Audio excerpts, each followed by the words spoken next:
ಸಿದ್ದರಾಮಯ್ಯ ವಿರುದ್ಧದ ಎಫ್ಐಆರ್ ರದ್ದು ಕೋರಿ ಸಲ್ಲಿಸಿದಂತ ಅರ್ಜಿ ಸುಪ್ರೀಂ ಕೋರ್ಟ್ನಲ್ಲಿ ಪ್ರಕರಣದ ಅರ್ಜಿಯನ್ನ ವಿಚಾರಣೆಗೆ ಇವತ್ತು ಬರ್ತಾ ಇದೆ.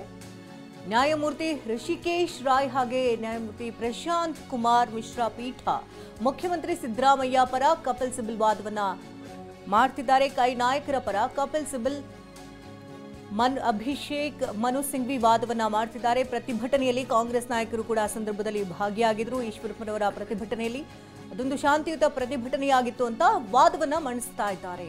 ಇನ್ನು ಪ್ರತಿಭಟನೆಯಿಂದಾಗಿ ಯಾವುದೇ ರೀತಿ ಸಮಸ್ಯೆ ಆಗಲಿಲ್ಲ, ಇದು ರಾಜಕೀಯ ಪ್ರತಿಭಟನೆ ಅಂತ ಕಪಿಲ್ ಸಿಬಲ್ ಈ ಸಂದರ್ಭದಲ್ಲಿ ವಾದವನ್ನ ಮಂಡಿಸ್ತಾ ಇದ್ದಾರೆ. 2022ರಲ್ಲಿ ಸಿದ್ದರಾಮಯ್ಯ ಸೇರಿದಂತೆ ಇತರೆ ನಾಯಕರಿಂದ ಧರಣಿಯನ್ನ ಮಾಡಲಾಗಿತ್ತು. ಈಶ್ವರಪ್ಪ ರಾಜೀನಾಮೆಗಾಗಿ ಆಗ್ರಹಿಸಿ ಧರಣಿಯನ್ನ ಮಾಡಿತ್ತು. ಕೈಪಡೆ 40% ಸರ್ಕಾರದ ಆರೋಪವನ್ನ ಮಾಡುವಂತಹ ಸಂದರ್ಭದಲ್ಲಿ ಇನ್ನು ಪ್ರತಿಭಟನೆ ಮಾಡಿದ್ದಕ್ಕೆ ಸಿಎಂ ಸಿದ್ದರಾಮಯ್ಯ ವಿರುದ್ಧ ಎಫ್ಐಆರ್ ಕೂಡ ದಾಖಲಾಗಿತ್ತು. ಸಿಎಂ ಮೇಲಿನ ಎಫ್ಐಆರ್ ರದ್ದು ಮಾಡೋದಕ್ಕೆ ನಿರಾಕರಿಸಿತ್ತು ಹೈಕೋರ್ಟ್. ಜನಪ್ರತಿನಿಧಿಗಳು ಸತೀಶ್ ಶೂನ್ಯ ಬಂಡವಾಳ ಕೃಷಿಯಿಂದ ಎಕರೆಗೆ 14 ಲಕ್ಷ ಗಳಿಸ್ತಿದ್ದಾರೆ.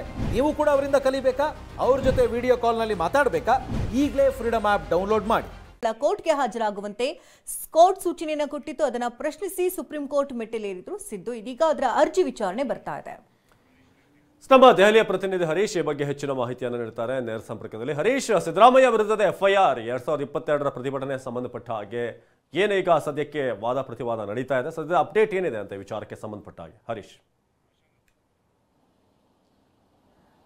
ಅವಿನಾಶ್, ಈಗ ಸುಪ್ರೀಂ ಕೋರ್ಟ್ ಸಿದ್ದರಾಮಯ್ಯ ಸೇರಿದಂತೆ ವಿವಿಧ ಕಾಂಗ್ರೆಸ್ ನಾಯಕರಿಗೆ ತಾತ್ಕಾಲಿಕ ರಿಲೀಫ್ ಅನ್ನು ನೀಡಿರುವಂತಹದ್ದು. ಸುಪ್ರೀಂ ಕೋರ್ಟ್ ಈಗ ಪ್ರತಿವಾದಿಗಳಿಗೆ ನೋಟಿಸ್ ಅನ್ನ ಜಾರಿ ಮಾಡಿದೆ. ಪ್ರತಿವಾದಿಗಳು ಅಂತಂದ್ರೆ ಇಲ್ಲಿ ರಾಜ್ಯ ಸರ್ಕಾರಕ್ಕೆ ನೋಟಿಸ್ ಅನ್ನ ನೀಡಿ 6 ವಾರಗಳ ಒಳಗಾಗಿ ಪ್ರತಿಕ್ರಿಯೆ ನೀಡಬೇಕು ಅನ್ನುವಂತಹದನ್ನ ಸುಪ್ರೀಂ ಕೋರ್ಟ್ ಸೂಚನೆ ನೀಡಿದೆ. ಅದರ ಜೊತೆಗೆ ಈಗ ಏನ್ ವಿಚಾರಣೆ ನಡೀತಾ ಇದೆ, ಈ ವಿಚಾರಣೆಗೆ ಮುಂದಿನ ಆದೇಶದವರೆಗೂ ಕೂಡ ತಡೆಯನ್ನ ನೀಡಿದೆ. ಮತ್ತೆ ಹೈಕೋರ್ಟ್ ಏನು ಆದೇಶವನ್ನ ನೀಡಿತ್ತು, ಆ ಆದೇಶಕ್ಕೂ ಕೂಡ ಈಗ ಸುಪ್ರೀಂ ಕೋರ್ಟ್ ತಡೆಯನ್ನ ನೀಡಿದೆ.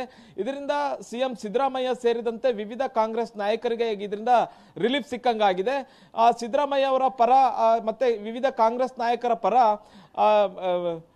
ಕಪಿಲ್ ಸಿಬಲ್ ಹಾಗೂ ಅಭಿಷೇಕ್ ಮನು ಸಿಂಘ್ವಿ ವಾದವನ್ನ ಮಾಡಿದ್ರು. ಸುಪ್ರೀಂ ಕೋರ್ಟ್ನ ದ್ವಿಸದಸ್ಯ ಪೀಠದಲ್ಲಿ ಇವತ್ತು ವಿಚಾರಣೆ ನಡೀತು.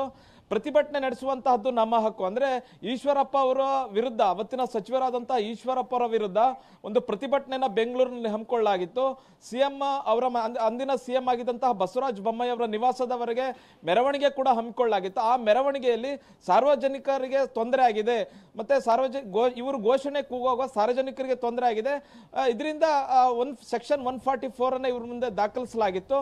ಇದನ್ನ ಪ್ರಶ್ನೆ ಮಾಡಲಾಗಿತ್ತು. ಎಫ್ಐಆರ್ ನ ಕ್ವಾಶ್ ಮಾಡಬೇಕು ಅನ್ನುವಂತ ನಿಟ್ಟಿನಲ್ಲಿ ಸಿದ್ದರಾಮಯ್ಯ ಹಾಗೂ ಇತರ ಕಾಂಗ್ರೆಸ್ ನಾಯಕರುಗಳು ಹೈಕೋರ್ಟ್ ಮೆಟ್ಟಿಲೇರಿದ್ರು. ಆದ್ರೆ ಹೈಕೋರ್ಟ್ ಇವರಿಗೆ ರಿಲೀಫ್ ಅನ್ನ ನೀಡಿರಲಿಲ್ಲ. 10,000 ದಂಡವನ್ನು ಕೂಡ ವಿಧಿಸಲಾಗಿತ್ತು, ಅದಕ್ಕೂ ಕೂಡ ರಿಲೀಫ್ ಅನ್ನ ನೀಡಿರಲಿಲ್ಲ. ಹೀಗಾಗಿ ಹೈಕೋರ್ಟ್ ಆದೇಶವನ್ನ ಪ್ರಶ್ನಿಸಿ ಸುಪ್ರೀಂ ಕೋರ್ಟ್ಗೆ ಸುಪ್ರೀಂ ಕೋರ್ಟ್ಗೆ ಮೇಲ್ಮನವಿಯನ್ನ ಸಲ್ಲಿಸಿದ್ರು. ಇವತ್ತಿನ ಮೇಲ್ಮನವಿ ಅರ್ಜಿಯನ್ನ ವಿಚಾರಣೆ ನಡೆಸಿದಂತಹ ಸುಪ್ರೀಂ ಕೋರ್ಟ್ ಧನ್ಯವಾದ ಹರೀಶ್.